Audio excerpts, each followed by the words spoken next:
নমস্কাৰ মই অনামিকা আপোনালোকক মোৰ ইউটিউব চেনেললৈ স্বাগতম জনাইছো।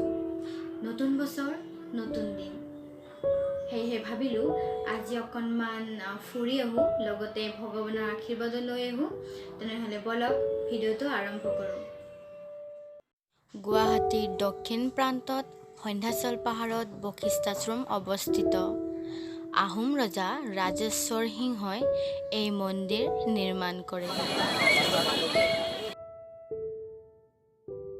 কালিকা পুৰাণৰ মতে ব্ৰহ্মাৰ আদেশত বশিষ্ঠই এই ঠাইডোখৰতে তপস্যা কৰিছিল আৰু তপস্যাৰ বলতে তেওঁ সন্ধ্যা, ললিতা আৰু কান্তা এই তিনি ধাৰাত গংগাক নমাই আনে।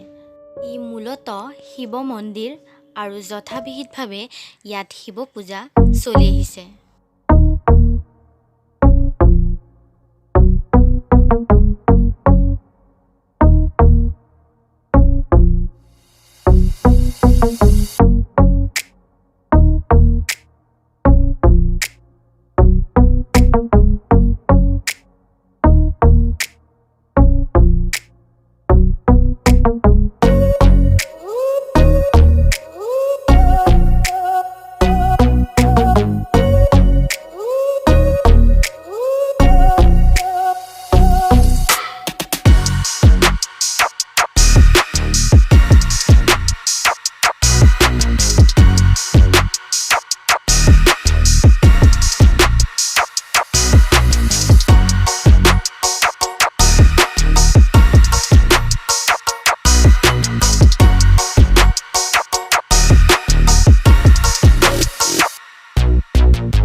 যেহেতু আজি 1 জানুৱাৰী নতুন বছৰ, যথেষ্ট মানুহৰ সমাগম হৈছে মন্দিৰলৈ। মেলা সদৃশ পৰিৱেশ দেখিবলৈ পোৱা গৈছে।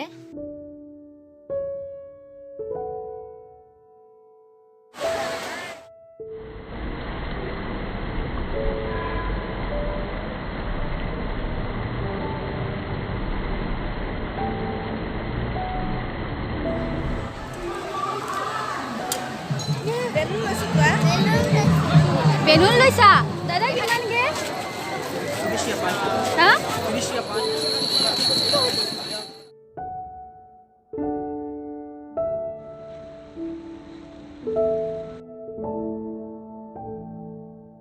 ভিডিঅ'টি চাই কেনে পালে কমেণ্ট কৰি জনাবলৈ নাপাহৰিব।